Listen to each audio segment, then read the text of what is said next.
Good morning, everyone. Stanley Jackson of the Cochran Firm, Cleveland. I'm the attorney for the Catchings family. Today, we're here to talk about what happened on May 30th, 2022. Dae'Twan Catchings was killed by a police officer unjustly. And on that day, Mr. Catchings exited the car and ran out of fear. And as he was climbing a fence, out of fear, he was shot in the back. At no point in time was he ever a threat to the Maple Heights police officer. We have done, at the Cochran Firm, have done an extensive investigation, or the beginning of an extensive investigation and research into this matter. And at this point, we have the unedited video. We realized that a month and a half earlier, there was a video released that was edited by the Cleveland Police Department, who's doing the fact investigation on this use of force, or wrongful killing as we call it. And we will release that video at the end of this press conference. We also have here the family of Mr. Catchings, who was a wonderful kid. They loved him very much. We also have the support of Black Lives Matter, who is here, who will speak to you as well. But I want you to understand that we are doing a full investigation. We're continuing our full investigation on this matter. We consider this a very terrible use of force case. I want you to understand that Mr. Catchings, as you watch the video that will be released to you immediately after this press conference, you will understand that the officer on that day, Terrence Duncan, who was a cadet, he had not been out of the academy very long and was unsure of himself. He was afraid. As he was driving, he couldn't navigate the car properly. You'll see that in the video. His adrenaline was rushing, and he made poor choices. So I want you to understand that that gentleman is the one who took Mr. Catchings' life. Once again, that's Terrence Duncan, a cadet, a young officer who inexplicably shot Mr. Catchings in his back as he was climbing a fence, and he wasn't a threat. And so once again, you'll see that video in your link, and you'll have it to share because we want the truth to come out. Mr. Catchings? Yeah. First State of your all, name and spell your name. Dean Catchings, Dae'Twan Catchings' father. First of all, Terrence Duncan murdered my son. He shot my son in cold blood in the back. You understand? He's not an untrained cadet. He's been to 2 other police forces as well. He has military training. He picked my son off like he was a target and shot him in the back and killed him, murdered him, assassinated him, flat out. I'll let somebody else talk for right now. Thank you. The mother of Dae'Twan Catchings, Sadrina Fields. Miss Sadrina. Sandrina, Fields, Fields. All I need to say right now is that I'm just trying to get justice for my son. He did not deserve this. That's all I have to say right now. So we're here from LaTanya Gooseby, who is the president of Black Lives Matter. Hi, my name is LaTanya Gooseby, president and co-founder of Black Lives Matter Cleveland. First, I want to extend my condolences to you all and say that I'm sorry that, we have to do this. I also want to say that, these high-speed chases that we've been seeing take place across the country, especially specifically here in Ohio and Cleveland, they need to come to an end. We have seen multiple times where police officers have just gotten out the car and started shooting. This is another incident where this person was unarmed. He was shot in the back. Where was the threat? There needs to be policy changes, laws and legislation put on the books to stop these chases and to hold these officers accountable. There's a genetic code in our body that triggers when there's a flight or flight risk. And this person was fleeing. He was not a threat. He was shot in the back. For what reason? That's what we want to know. Why was he shot in the back? Historically, Black men in this country have feared police officers. It's embedded in the history of America. You want to know why we run? Because we're killed in the street. That's why we run. For fear of our lives. Just like they fear for their lives, we fear for our lives too. This needs to end, and it needs to end now. We need laws, policies on the books that hold these officers accountable. Thank you. Kareem Hinton of Black Lives Matter. Kareem Hinton, Black Lives Matter, Cleveland. I'm going to keep it real simple. Again, also my condolences to the family for your loss, but we're going to keep it real simple. We get caught up in the surrounding details, and what we need to focus on is what happened within that moment. And what happened within that moment, there was a man fleeing police, a crime not punishable by death, climbing a fence, both hands on the fence as he's lifting himself over the fence. There's no way, shape, or form that a person that is lifting themselves up over a fence that has no base, he's not on the, his feet are not on the planted on the ground, that he can turn around and fire a shot. It's very clear where his hands are when he was shot in the back. So when you understand that, anybody who has reason will then ask, how is he at that moment a threat to the officer?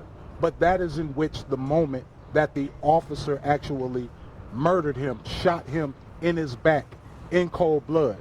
An officer that, as was stated earlier, that has previous experience in other law enforcement agencies, but it's obvious that the policy and the supervision that exists in Maple is very, very lackluster, because they allowed a training officer, or I'm sorry, a cadet, an officer in training, to lead a high-speed pursuit chase. They allowed that same officer to then exit his vehicle, chase a suspect, the suspect they believe was armed, without having the benefit of the supervising officer. So from beginning to end, all the way up to the officer who was supervising the chase from headquarters, did not tell them to cease and desist, slow down, or anything like that. They said during the video, we got to have somebody catch up to him. So that sense of urgency was put into that officer by the officer in charge of that chase. And so if we just focus on those things, we know that this could have happened to me. This could have happened to my son. This could have happened to my nephew, because too many times we see where an individual has nothing in their hands other than perhaps a cell phone. Oftentimes they think that that's going to be their life-saving device. That could have happened to that individual. They mistake what they see in their hands, and then they just shoot. That's why he should not have been shot, because he was climbing a fence. He was not a danger to anybody. So what if he didn't have a gun or something along those lines? What if he'd have got away? What if he'd have gotten away? So what? It doesn't justify murder. And so that's what we want people to really focus on, is the fact that he was murdered while he was fleeing, and he posed no imminent threat. Thank you. And unfortunately, what Maple Heights also failed to mention was that they rammed the car after that the car hit the deer. They rammed that car and ran it into a guardrail. They failed to mention that. And they're trying to charge my other son with my one son's murder. A policeman shot my son in the back, but they're trying to charge my other son with his murder and my nephew with his murder. They already charged my nephew and took the charge back. It's just a waiting game. They're gonna actually try to make two other people do time for something that a dirty goddamn cop did. They want to make two innocent people that did not pull the trigger do time after a cop that wasn't supposed to shoot the person that they shot this person, and this person died. These other people had nothing to do with it. This ain't just about justice for Daquan. This is justice for DeCarlo and my nephew, who's a minor, so I can't say his name. This is also justice for them, because they're trying to take their lives from them, just like they took Daquan's life. Weedy. Thank you. Thank you, everyone. At this time, if you have any questions, we'll take questions. What exactly are you looking for the city of Maple Heights to do with this? They have the information, they have the video. What is your next step? What is it you want? We want Maple Heights, we want the mayor to instruct her law department to release information and be transparent. So in other words, this video that I'm giving you is not a video that was necessarily released to us. Although we requested the video over 45 days ago, right? As we can see from the video that the police department provided, it was zoomed in, it had illustrations, things of that nature. We're providing you with an unedited video that you can look at. So we want the city of Maple Heights to be transparent in releasing all information on officers that were involved, all body cams and video, right? And all the discipline records of these different officers who were involved. So we just want everything to be open and to be objective, right? We also want them to stop chases at this moment until they can figure out exactly what policy. They need to do a deep dive research on a better way to be involved if there is going to be a chase, to be involved in that chase. Because during that chase, what we found is that a supervising officer was insisting that they continue on in this chase, even though you can hear from Terrence Duncan that he was starting to get tunnel vision as he's driving. At that point, he should have backed off. When they left Maple Heights and entered into Cleveland, and the speeds, probably got pretty high, they should have terminated the chase. Next, we want them to release this officer. It's clear that he was not prepared for that day. We want them to discipline the supervisor or his training officer that was with him, because he allowed him to be involved in the situation. It was clear that the training was inadequate, right? We want them to give all the information that they're supposed to the Cleveland Police Department. We want the Cleveland Police Department, who's doing the fact investigation, to be open and share information and to be honest with what's going on. And we want the Attorney General, the Assistant Attorney General, Anthony Pearson, who is actually doing the review after the fact investigation is done. We want him to take this to the grand jury for charges against Terrence Duncan and other officers that may have been involved in this unfortunate death and killing of Mr. Catchings. I'd like to ask one more question.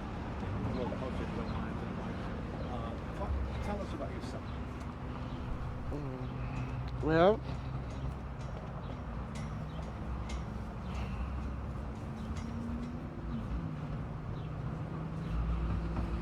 he was very opinionated. He gave his opinion, on whatever.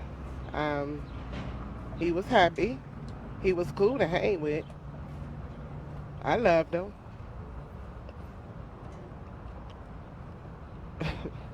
I miss him.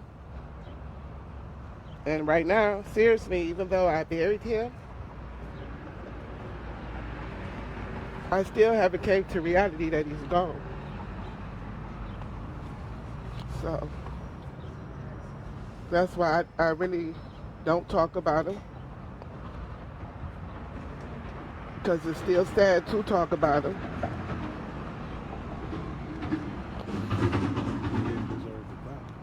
But he did. So on the night in question, once again, when you review the video, you can see this is a scared kid who, as LaTanya said, unfortunately in America, black youth, black males, every time we get pulled over, we're in fear if we're going to make it home. And on this night, you could tell by looking at the video, he's afraid. Right before he shot, the officer says something to him. He says what to the officer and then turns around and grabs the fence to get away. Because at this point, he's fearful that this officer is going to shoot him. The officer, once again, when you get a chance to watch this unedited video, is saying, "Stop, I'm going to shoot your Bitch ass. Yeah, he What did he say it like Yeah, that. That's what he said. Yeah, that's what he Okay, said. okay. Stop, or I will shoot your bitch ass.